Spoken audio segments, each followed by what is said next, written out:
오늘이 그 18절부터서 끝부분까지인데요. 지난주 걸 잠깐 리바이벌 하고 가셔야 돼요. 그죠? 예. 지난주 거는 앞을 좀 봐보세요.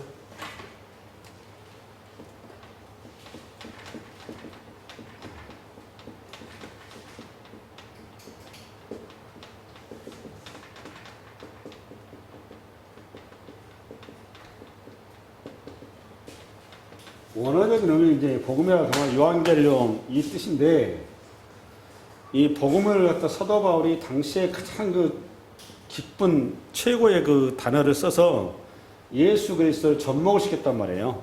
이 복음을 예수 그리스도로 정의를 내려놓은 거잖아요. 정의를 내려서 이 복음, 왜 진정한 복음이 예수인지에 대해서는 사도 바울이 얘기했어요. 이유는 구원을 일으키는 능력이라는 겁니다. 복음이 예수 그리스도가 구원을 일으키는 능력이라는 거예요. 이 왜 구원을 일으키느냐? 예수 그리스도에서 하나님의 의가 나타났다 그 말이에요. 이 의로 인해서 구원을 일으키는 능력이라는 겁니다. 전제 조건은 믿는 자들에게 이렇게 된 거죠. 예. 그런데 이제 여기서 중요한 게 또 있는데 뭔가 하면, 로마서를 시작하면서 로마서를 풀어가면서 반드시 전제해야 될 게 뭔가 하면 인간의 죄성이에요. 인간은 절대 죄인이라는 겁니다. 그러니까 구제불능이다 그 말이에요. 이게 전제가 되셔야 됩니다.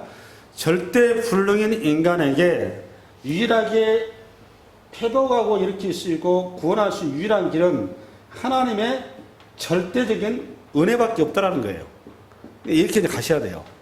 이게 그렇다면 지난주에 하나님의 의가 나타났는데, 그 하나님의 의는 하나님의 공의인데, 이 공의는 십자가에서 이룬 공의라고요. 그러니까 세상 사람들 입장에서는 이해가 안 가죠. 십자가에 제물이 되어서 죽은 것이 그게 어떻게 공의가 될 수 있느냐. 이게 지금 법적 용어거든요, 이게 지금. 하나님께서 인간의 모든 죄들을 사함을 하기 위한 유일한 길은 죄인인 인간이 제물이 될 수 없어서 자신의 독생자 아들을 죄의 형상으로 이 땅에 보내서 십자가의 제물로서 드려져서 거기에서 인간의 모든 죄를 사함받게 함으로 대속의 역사를 이룬 건데, 그게 하나님의 의라는 겁니다. 그게 하나님의 의. 이 하나님의 의는 그래서 하늘에서 내려온 의라 그 말이에요. 땅에서 내려온 것도, 인간에서 내려온 것도, 또는 어떤 철학이나 어떤 이 세상에서 나온 의가 아니라 하나님으로부터 내려온 절대의라는 거예요. 그 절대의가 우리 예수님 안에 감춰져 있는데, 그 예수 그리스도를 고백하는 사람들에게 하나님의 의를 차용할 수 있는 은혜를 주셨다 그 말이에요. 그래서 우리가 하나님 앞에 구원함 받는 길은 예수 이름을 부른다 그 말은 예수 속에 있는 하나님의 의를 내가 빌려 쓴다 그 말이에요. 그게 성경의 정확한 해석이에요. 그래서 우리가 이제 당차 주님 천국에 가서 백보자 심판을 우리가 받아요. 그러면 우리 주님 앞에 설 겁니다. 섰을 때 여러분이 당당하게 저에게는 우리 주님의 의가 있습니다 라고 얘기하시면 돼요. 그럼 옆에서 변호사인 성령께서 신고 도주실 거예요. 할렐루야? 예, 올해는 그 길을 가는 겁니다. 그러면 지난주까지 그 내용이었다면,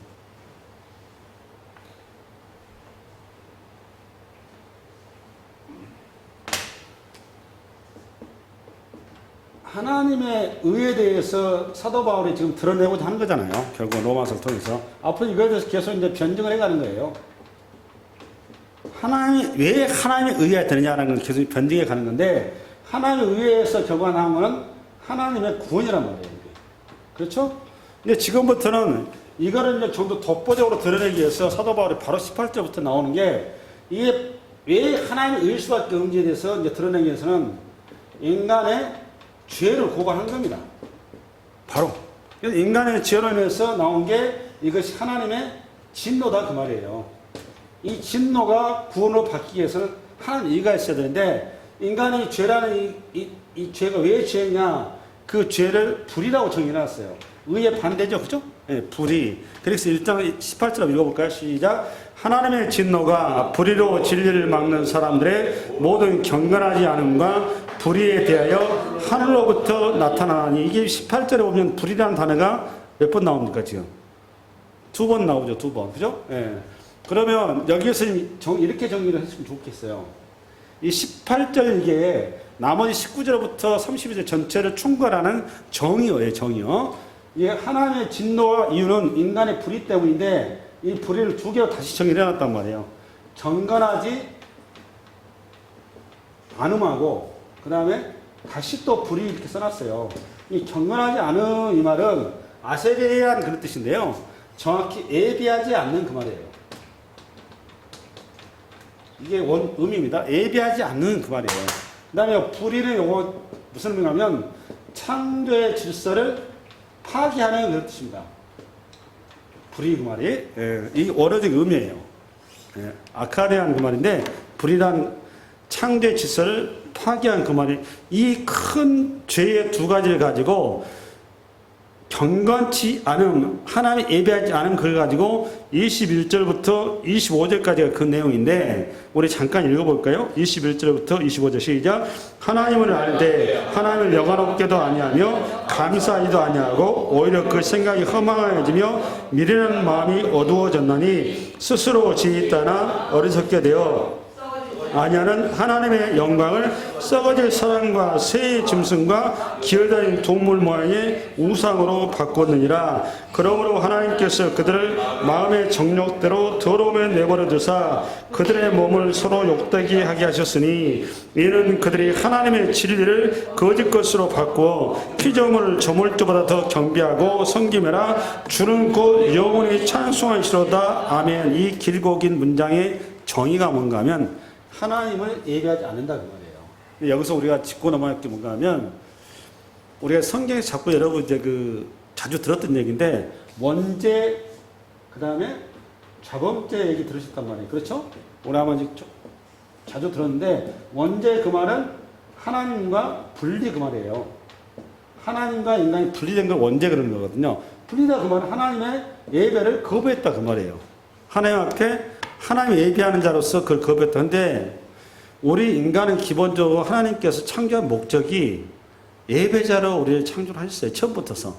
그러니까 이사야서 43장 21절에는 이스라엘 백성을 하나님께서 부르신 이유가, 택한 이유가 하나님을 찬송케 함이라고 명확히 정의를 해놨습니다.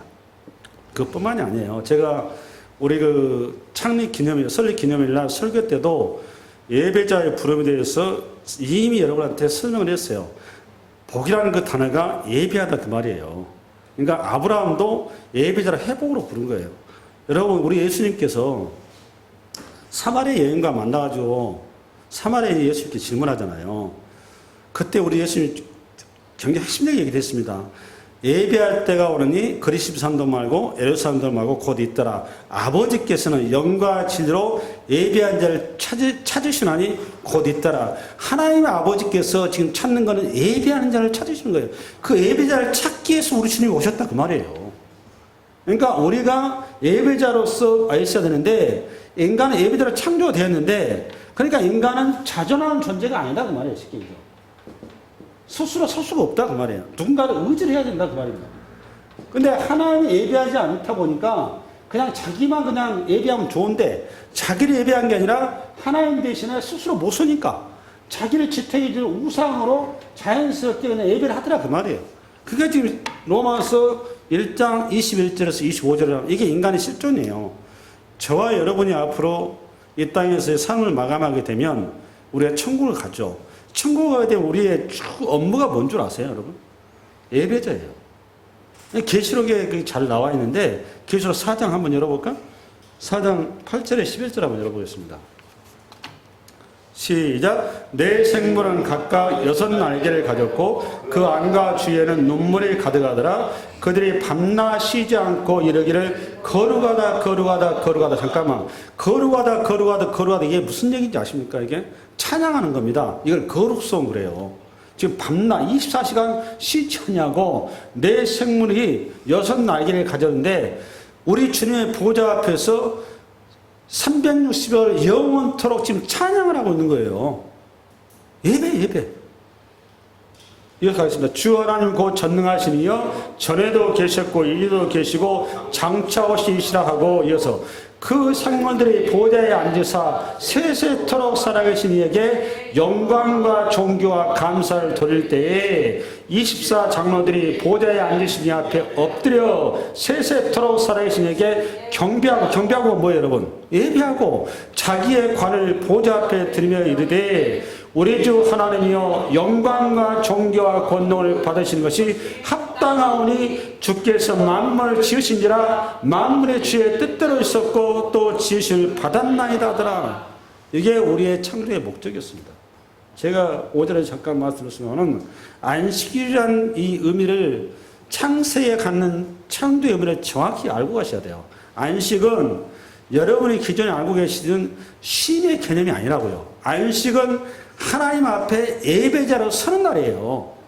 그러니까 한 6일 동안을 삶으로 예배자로 섰다면 안식일 날은 본격적으로 그 삶을 하나님 앞에 공식적인 제의적인 예배로 바치는 날이 안식일 날인 겁니다.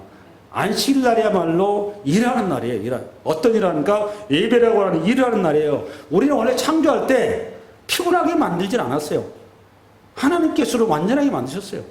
뭐 6일 동안 그저기 했기 때문에 쉬어야 된다, 아니에요. 안식일날 더 팔팔하게 됐어요.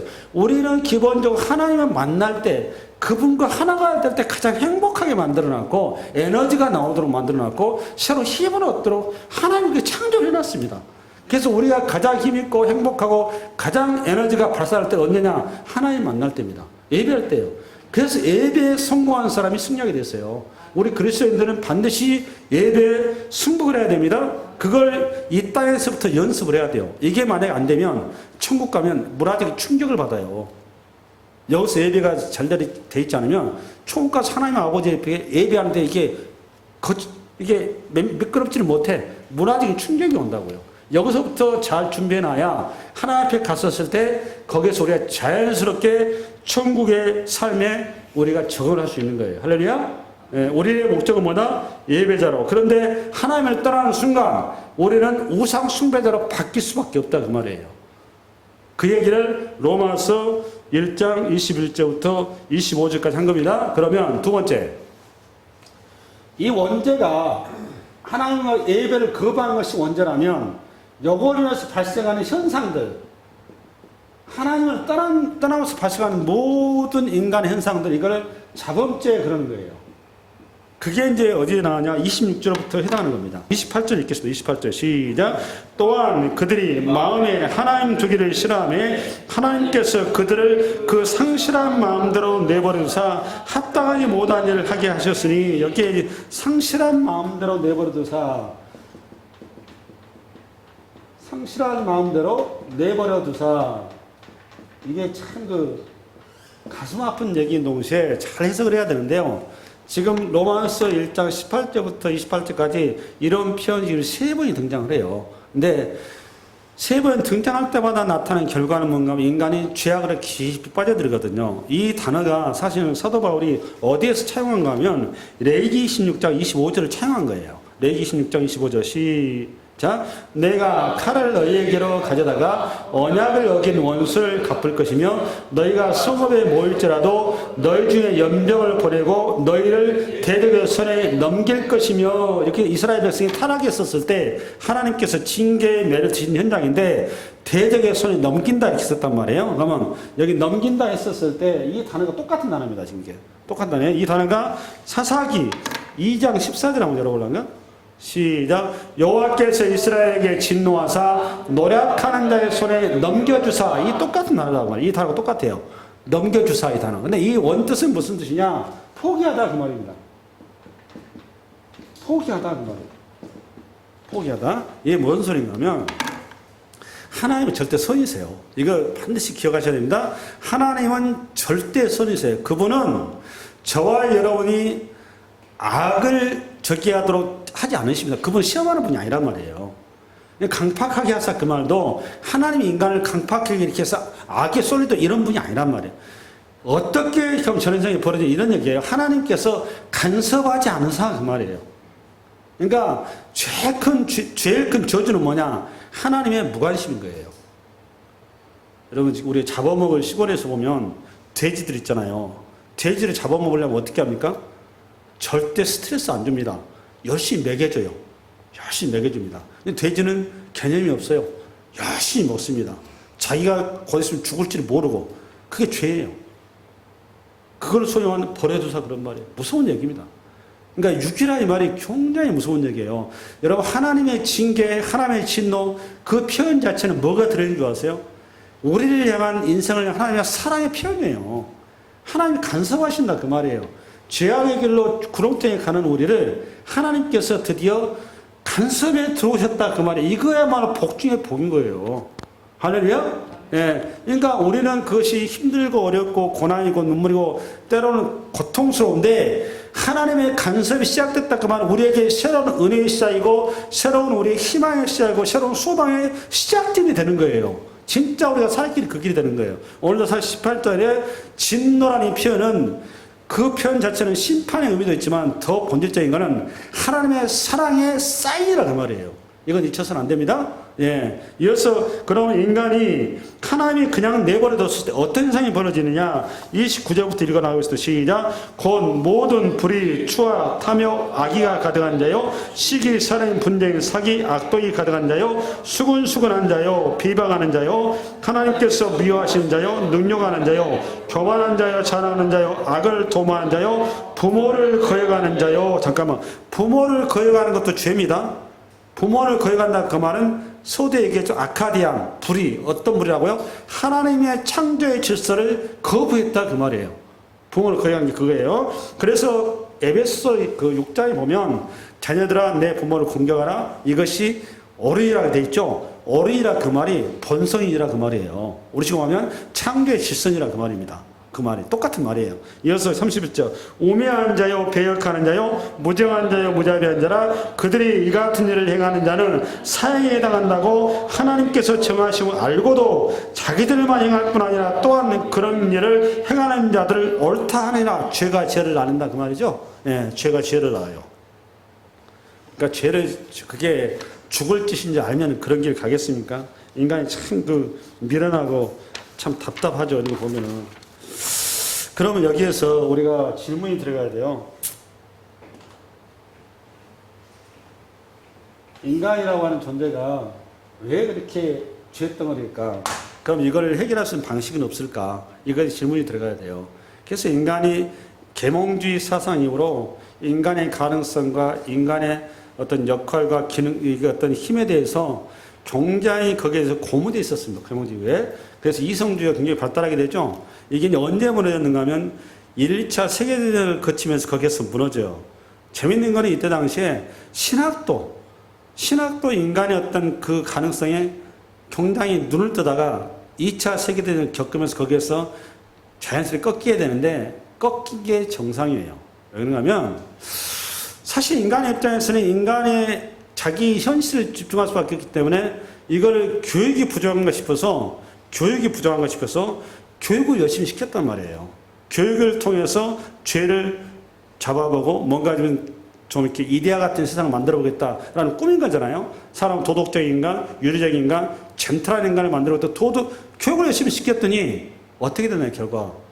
죄만 더 지능적으로 지키게 된다. 그게 인간이에요. 이게 그 과학의 본질인가 싶어서 과학을 열심히 개발하고 인간의 어떤 삶의 편리함을 위해서 열심히 또 과학을 발전시키고 문화를 창달했는데 결국 어떻게 됐나요? 그게 인간을 더 큰 살상 무기로 나타나더란 말이에요. 이게 인생의 현 주소예요. 인간은 기본적으로 어떤 것도 가능성이 없어요. 이 우상숭배라는 게 웃긴 게 인간 속에 가지고 있는 신에 대한 갈망의 동시에 그 신을 자기가 조종하겠다는 그 심리가 거기에 가득 차 있습니다. 그러니까 자존하고자 하는 그 몸부림이에요, 사실은. 그러니까 모든 이 땅의 신은 인간의 어떤 역할과 기능과 어떤 의지에 의해서 그게 도달하는 길에 가는 거거든요. 그게 고행, 수행, 선행이라는 게 이제 그건데 그 모든 방식은 인간의 어떤 역할에 이렇게 초점이 맞춰 있단 말이에요. 그 의면에는 그 종교가 자기의 도깨비 방망이가 되어야 되는 거예요. 필요한 것을 그때그때 공급해주는 그런 신. 그게 인간이 만들어 이 땅의 모든 종교예요. 근데 여기에 비해서 기독교는 인간의 모든 가능성을 제로로 한단 말이에요. 범죄다 이거예요. 범죄다. 그게 맞고요. 그게 근본적으로 차이가 있는 거예요. 예. 그러면 오늘 본문과 관련해서 오늘 이 본문에 대한 이 죄악성은 이방인들에 대한 얘기예요. 그럼 이방인들이 지금 사도 바울의 이 얘기 가운데 질문을 던져요. 야, 하나님이 언제 우리에게 나타났으며 그분이 언제 우리를 보여줬느냐? 이 질문이 들어온 겁니다. 그 말 끝에 하는 얘기가 로마서 1장 19절 20절이에요. 한번 들어볼까요? 우리가 이렇게 하나님 앞에 진노를 받은 이유가 뭐가 있느냐? 라는 질문 앞에 사도 바울이 19절 20절 겁니다. 우리 한번 읽어볼까요? 19절 20절 시작. 얼마나 지식 보이라 하나님께서 그들에게 보이셨느니라. 창세로부터 그의 보이지 아니하는 것들 곧 그의 영원하신 능력과 신성이 그가 만드신 만물에 분명히 보여졌나니 그러므로 그들이 핑계하지 못할지라. 이 20절 말씀이요, 너무너무 무서운 말씀이에요. 이것 때문에 사실 기독교 강요라고 칼빈이 그 26세에 그 써놓은 그야말로 그 굉장히 훌륭한 그 책이 있는데, 지금 그 장로교단은 말할 것도 없고 이 신학을 하는 사람들은 기독교 강요를 안 읽어보면 신학생이 아니에요. 베스트셀러인데요. 이 본문을 가지고 그 이방인들이 하나님의 심판대 앞에서 어쩔 수 없이 거기에서 무릎 꿇을 수밖에 없다라는 그 대표적인 그 예화된 본문이에요. 이 본문이. 근데 하나님 창수로부터 그의 보이지 않는 것들 곧 그의 영원하신 능력과 신성이 그가 만드신 만물에 분명히 보여 알려졌나니 그러므로 핑계하지 못할지니라. 이건 너무너무 당연한 얘기죠. 우리가 이런 거예요. 나를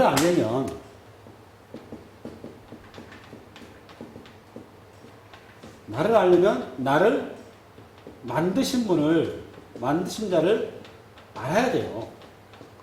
그러니까 이런 거예요. 우리가 예를 들어서 얘기해보세요. 핸드폰을 우리가 기능을 잘 알려면 핸드폰의 제작자를 만나야 되는 겁니다. 핸드폰 자체가 그걸 몰라요. 나도 나 자신이 나를 모른단 말이에요. 알 수가 없어요. 나의 목적, 나의 이유, 나의 존재 이유, 이거는 나이가 이거 결정하는 게 아니라 나를 만든 자가 결정하는 겁니다. 마찬가지, 핸드폰도 마찬가지예요. 핸드폰 자기가 뭐 자기의 목적이나 이유나 뭐 이게 하는 게 아니에요. 핸드폰은 누가 핸드폰을 요거 기능이나 목적을 만드는 거죠? 제작자가 만드는 거예요. 제작자. 그러니까 핸드폰을 잘 알고 기능을 최대한 발휘하려면 반드시 제작자를 만나야 되는 겁니다. 똑같은 원리예요. 인간이 나를 알려면 어떻게 해야 될까요? 나를 창조한 자를 만나야 되는 겁니다. 그분을 만나는 것만 유일하게 나를 하는 길이에요. 할렐루야? 그러면 나를 창조한 자, 나를 가장 많이 알고 정확히 알면 그분을 많이 알고 정확히 알아야 한다는 얘기가 자연스럽게 공식이 설 수밖에 없는 거예요. 우리가 나를 만드는 자, 나를 창조한 자를 우리가 이 떠남으로 말미암아 인생이라고 하는 건 나그네가 된 거잖아요. 나그네가 된 거잖아요. 어디 가면 노래마다 인생은 나그네 길 어디서 왔다. 최동가? 최희준 씨군요. 이게 노래도 그래요. 뭐 이리 갈까 저리 갈까 돌아갈까 뭐 어디 갈까 이렇게 했었는데 노래마다 보면 정처 없는 길이에요. 나그네스러운, 저도 나그네를 좋아하는데 어느 것 하나 노래를 보면 거기 희망이 없어요. 근데 이게 또 동시에 인간의 모든 인류의 공통된 질문인데 이게 철학이잖아요. 인생은 무엇인가? 어디에서 와서 무엇 때문에 하며 어디로 가는가? 인생은 무엇인가? 이 질문 앞에 서 있어요. 이 땅에 수많은 현자들이 뜨거워졌지만 그 어떤 인생도 이거에 해답을 준 사람이 있다 없다? 없어요. 이거에 대해서 딱 해답을 준 사람은 딱 한 분 있었는데 성육신하신 예수님이요. 내가 곧 길이요 진리요 생명이니 우리 주님밖에 없어요. 그분은 왜 그 답변할 수 있었느냐? 그분은 창조자이기 때문입니다. 저와 여러분을 창조하신 분이세요. 창조하신 분. 할렐루야? 그럼 그분을 우리가 만났었을 때 나를 정확히 알 수 있는 거예요. 그러면 그분을 만나는 방법이 뭘까? 그분을 만나는 방법은 우리가 하나님이라는 신을 알수고 만나신 방법이 사실 없습니다. 불가능해요. 그런데 그게 하나 가능성 있는 길이 딱 하나 열어놨는데 하나님께서 인간을 찾아오신다는 거예요. 찾아오세요. 찾아오시는데 그걸 우리식으로 말하면 계시 그러는 겁니다. 계시는 두 가지가 있단 말이에요. 자연 계시가 있고 특별 계시가 있다고요. 자신을 우리에게 계속 드러내세요. 왜 드러내실까요? 우리를 사랑하십니까? 자신의 형상을 따라서 우리를 창조했단 말이에요. 얼마나, 여러분 자식이 얼마나 예쁩니까? 제 집사람 봐도 애들한테 너무 잘하더라고요. 나한테는 별로 이렇게 좀 미안한데 비교가 안 되더라고요.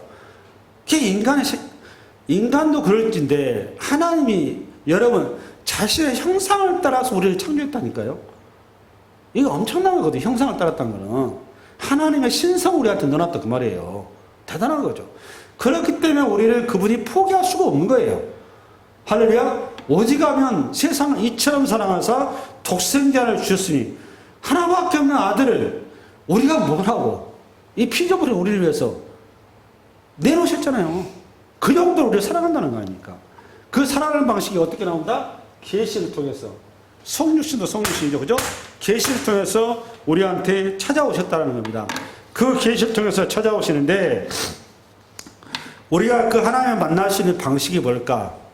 그래서 찾아오시는 방법이 우리 하나님 하는 방법이 뭘까? 이제 찾아가야 되는데 여기를 통해서 우리가 성경에서 우리 인생을 향한 하나님의 목적이 자연스럽게 나옵니다. 하나님의 인생을 향한 목적이 나오는데 이게 그 장로교 같은 경우는 어디더라 웨스트민스터 조금 신학교라고 여러분 아시나요? 웨스트민스터 신앙 고백이라는 게 있어요. 거기 신앙 고백에 보면 소요리 문답 첫 번째 문항에 그 두 가지를 얘기를 했어요. 근데 장로교 같은 경우는 재직을 받으려면 그걸 반드시 고백이라도 받게 되는데 첫 번째 하나님의 영화롭게, 두 번째는 하나님을 기쁘게, 이 두 가지를 위해서 인간을 창조했다라고 명시화되어 있습니다. 이거를 고백하고 있는데 이게 1643년도에 이 교리서가 나온 건데요. 우리가 하나님께서 우리 인간을 창조하신 목적을 우리가 좀 찾아가야 되는데 왜 하나님 우리는 어떤 존재인가? 인간의 가지고 있는 목적이 뭔가? 그거를 찾아가려면 고린도전서 10장 31절 가겠습니다. 고린도전서 10장 31절 시작. 그런즉 너희가 먹든지 마시든지 무엇을 하든지 다 하나님의 영광을 위해서라. 결국은 우리를 창조한 목적은 하나님의 영광이에요. 이거 로마서 5장 2절 한번 가보겠습니다. 로마서 5장 2절 시작. 또한 그로 말미암아 우리가 믿음으로 서 있는 이 은혜의 들어감을 얻었으며 하나님의 영광을 바라고 즐거워하느냐. 이 본문 때문에 우리 인간이 예배에 눈을 뜨게 되면 하나님의 영광과 하나님을 즐거워하게 되어 있다는 겁니다. 이 두 가지에게 우리가 인간의 창조의 목적이다 그 말이에요. 목적. 그럼 왜 하나님께서 우리가 하나님의 영광에서 창조를 했고 그분으로 기뻐해야 되는가? 그분으로 즐거워해야 되느냐? 그 이유가 로마서 11장 36절이에요. 11장 36절 시작. 이는 만물이 주에게서 나오고 주로 말미암고 주에게로 돌아가니라. 그에게 영광이 세세 있을지어다. 아멘. 이 말은 모든 존재하는 것들은 존재 그 자체의 근원이 누구다? 하나님이다 그 말이. 그 얘기를 이렇게 써놓은 거예요. 그러니까 존재하는 모든 존재의 근원이 누구다? 하나님이다 그 말이에요. 그러면 동시에 존재의 근원이 하나님이면 우리가 그렇게도 받고 싶고 하고 우리가 그렇게도 원하는 복의 근원은 어딜까요? 얘기할 필요도 없이 하나님이다 그 말이에요. 그러니까 복을 빌어도 하나님께 빌어야 되는 것이지 우상에다 빈다고 해서 복이 오는 게 아니란 말이에요. 우리가 단지 복을 빌어야 됩니다. 복을 비는데 우상에 빌듯이 내가 조종하는 복을 빌어서는 안 되는 거예요. 복은 어떻게 빌어야 되느냐? 하나님이 주도하는 복을 빌어야 되는 겁니다. 그 차이를 분명히 하고 가셔야 돼요. 단지 우리가 복을 빌어야 됩니다. 우리가 복 없이, 하나님 복 없이 어떻게 삽니까? 그분이 우리 언약 백성이에요. 그분의 공고하심과 그분의 보호하심과 그분의 인도하심, 그분의 계획 가운데 있다는 거예요. 그렇다면 거기에 합당한 그분 앞에 우리가 구할 우리의 어떤 우리의 하나님 주신 우리의 하나님 주신 우리에게 은혜도 있단 말이에요. 그 은혜를 따라 구하는 겁니다. 할렐루야. 예. 여기에서 우리가 하나님께서 우리를 창조한 목적, 우리 인간의 목적이 그렇다면 우리가 여기서 좀 하나 좀 더 가봐야 됩니다. 다음 단계로 우리가 이제 하나님을 알게 되면, 자 보세요.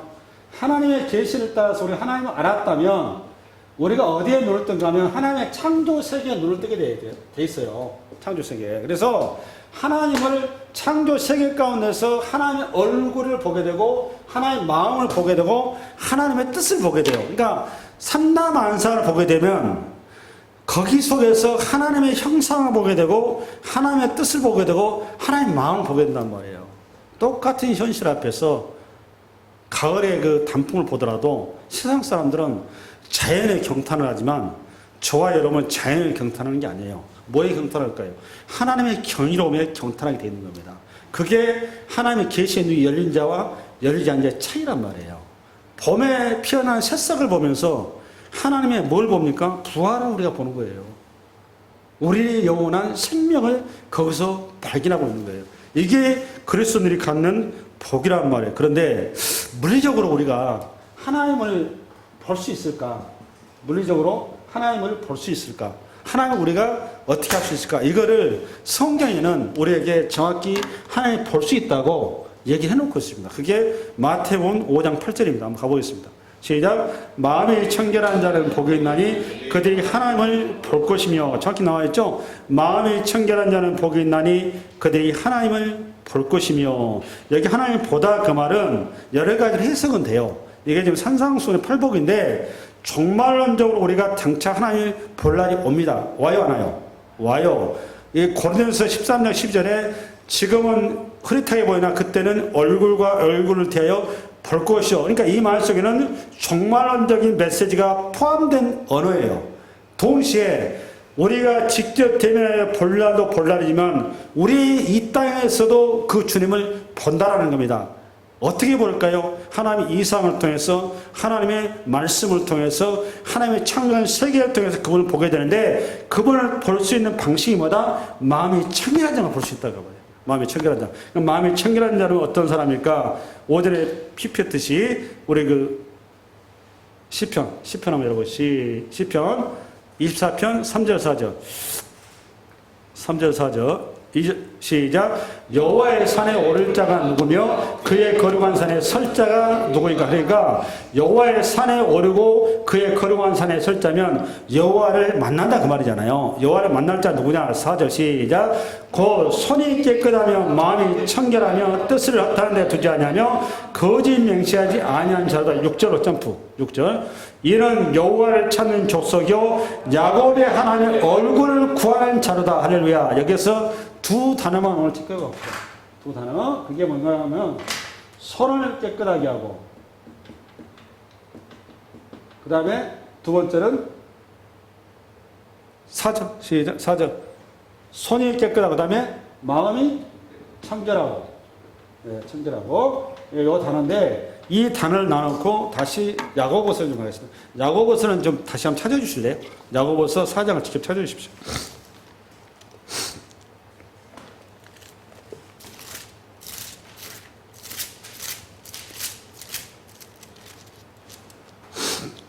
사장에 보면 그 4절 좀 가보실래요? 4절.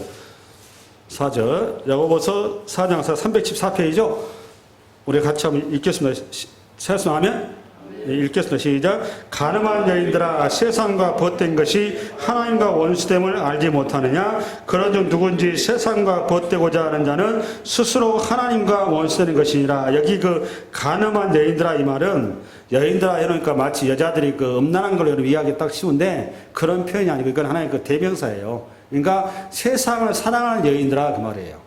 그러니까 호세아 선자의 선지자와 똑같은 표현입니다. 그러니까 이건 하나의 은유적인 표현이에요. 그러니까 세상을 사랑하는 여인들아 세상과 벗된 것이 하나님과 원수됨을 알지 못하느냐 이걸 이해를 가지고 8절 읽겠습니다. 8절 시작. 하나님을 가까이 하라 그리하면 너희를 가까이 하시라. 그러니까 하나님을 가까이 하는 방식이 뭐냐 그걸 얘기하는 건데 시작. 죄인들아 손을 깨끗이 하라 두 마음을 품은 자들아 마음을 성결하게 하라. 그러니까 여기도 똑같이 손을 깨끗하게, 마음을 성결하게 이렇게 나왔단 말이에요. 근데 청결, 성결, 그 다음에 아까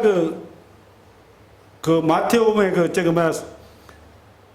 마태복음 5장 8절에도 마음이 청결 나왔죠? 이 단어가 정확히 정결 이 말이에요. 정결이라는 단어인데, 여러분 정결이라고 하면 딱 떠오르는 게 뭘 떠올리냐면, 레이기서에 정결 예법을 빨리 들어가셔야 됩니다. 그 똑같은 단어예요. 그러니까 마음이 정결한 자는 그 말이에요. 그러니까 이거는 물리적으로 깨끗하다 어떤 이런 개념이 아니고 이거는 제의적인 언어란 말이에요. 그러니까 우리가 마음이 정결하다 그 말은 정결례법에서는 뭐가 마음이 정결한 거냐? 하나님만 향하는 겁니다. 그러니까 세상과 하나님을 겸하여 섬기지 아니한다 그 말이에요. 예를 들어서 여러분 어디로 가면 마태복음을 좀 가볼래요? 마태복음 6장 24절 한번 가보세요.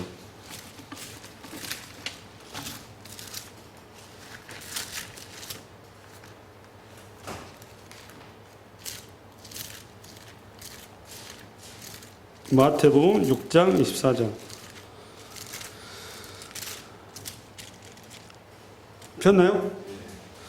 여기 그 유명한 19절 그 타이틀 봐보실래요? 보물을 하늘에 쌓아두지 말아야 돼 있죠? 이게 산상수훈이에요. 그러니까 그때나 지금이나 여전히 항상 우리를 유혹하는 게 뭐라는 거죠, 여러분? 재물입니다, 재물. 그러니까 우리가 하나님을 섬기는데 하나님과 재물을 가지고 자꾸 우리 저울질 한다는 거예요. 그 얘기죠. 그 말 끝에 하는 얘기입니다. 우리 24절 시작. 한 사람이 두 주인을 섬기지 못할 것이니 혹은 이를 미하고 저를 사랑하거나 혹 이를 중히 여기고 저를 경히 여김이라 너희가 하나님과 재물을 겸하여 섬기지 못하느니라 됐습니다. 이러고 나서 야고보서 4장 8절 가겠습니다. 야고보서 4장 8절 시작. 하나님을 가까이 하라. 그리하면 너희를 가까이 하시리라. 죄인들아 손을 깨끗이 하라. 두 마음을 품은 자들아 마음을 성결하리라. 여기서 두 마음이 뭡니까 여러분? 딱 보니까 세상과 하나님을 얘기한 거예요. 그러니까 세상을 섬기지 말라, 예배하지 말라, 하나님만 예배하라. 그러니까 마음이 성결한 자는 하나님만 예배한 자를 얘기한 거란 말이에요. 하나님만 예배한 자가 하나님을 본다 그 말이에요. 할렐루야. 그 다음에 손을 깨끗이 하라 이 말은 손이 가는 의미는 이거는 행위를 얘기하는 겁니다. 행위인데 이사야서 1장 15절에 17절 열어보세요. 1장 15절 17절 시작. 너희가 손을 펼 때에 내가 내 눈을 너희에게서 가리고 너희가 많이 기도할지라도 내가 듣지 아니하리니 이는 너희의 손에 피가 가득함이라. 그렇죠? 손에 피가 가득하다. 그 피가 뭐냐? 16절. 너희는 스스로 씻으며 스스로 깨끗하게 하여 내 목전에서 너희 악한 행실을 버리고 행악을 그치우니까 그 피가 뭡니까 보니까 악한 행실과 행악이 핀 거예요. 그러니까 우리의 삶이 악하고 우리의 삶이 도둑질하고 남을 약탈하고 남을 죽이는 일을 하게 되면 하나님을 볼 수 없다 그 말이에요. 그 다음 17절 시작. 선행을 배우며 정의를 구하며 학대받는 자를 도와주며 고아를 위하여 신원하며 과부를 위하여 변호를 하셨느니라. 17절 같이 우리에게 돼야 손이 깨끗한 손이 된다 그 말이에요. 할렐루야. 예. 그러면 이걸 좀 더 확장해서 잠언서 14장 31절 시작. 가난한 사람을 학대하는 자는 그를 지으신 이를 멸시하는 자요 궁핍한 사람을 불쌍히 여기는 자는 주를 공경하는 것이냐. 여기 멸시하니까 이야기는 주를 공경하는 거래요. 그러니까 불쌍한 사람을 궁핍한 사람을 불쌍히 여기는 자는 하나님을 경배하는 거라고. 경배하는 거, 예배하는 거라고 합니다. 예배하는 거. 할렐루야. 예배하는 자이기 때문에 하나님 만나는 자리 아닙니까? 오직하면 주님 마태복음 그 산상순에서 주님이 지극히 작은 자에게 냉수한 것 대저방시 곧 내게 한 것이라 그러잖아요. 할렐루야. 예. 그렇다면 하나님께 나아갈 수 있는 길은 손이 깨끗한 자 또 마음이 청결한 자인데 좀 더 본질적으로 우리가 하나님 앞에 나아가는 길을 선명하게 그거를 우리에게 허락하셨는데 그게 뭐냐? 에베소서 2장 읽겠습니다. 시작. 이제는 전에 멀리 있던 너희가 그리스도 예수 안에서 그리스도의 피로 가까운. 잠깐만. 우리가 하나님 앞에 하나님 얼굴을 배울 수 있는 유일한 길은 뭐라고 여러분? 예수 그리스도의 피입니다. 그리스도의 피로 우리가 하나님 얼굴을 배울 수 있고 그분 앞에 당당히 나와서 예수의 피가 뭐죠 여러분? 우리 로마서에서는 하나님의 의라고 말해요. 하나님의 의. 14절부터 계속 가겠습니다. 시작.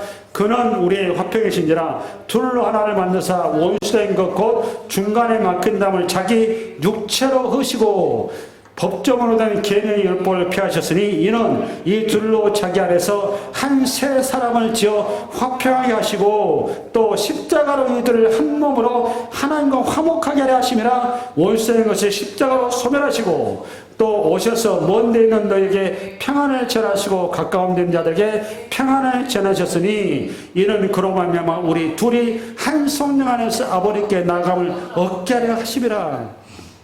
결국 하나님 우리 주님께서 산상수훈에 5장 8절에 말씀하신 마음이 청결한 자는 하나님 복고 싫어하는 그 말 속에는 뭘 예표진 그림이었습니까? 우리 주님의 십자가의 죽음을 담보로 우리가 그 공로로 하나님 앞에 나아간다는 것을 담보한 말씀인 거예요. 그러면 여러분 여기서 우리 정리를 해야 됩니다.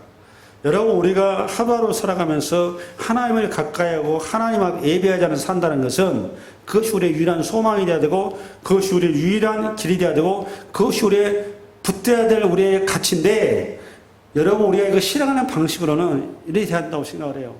두 마음을 품지 않으려면 아침에 여러분 일어나실 때 맨 먼저 떠오르는 이름이 뭐야 될까요?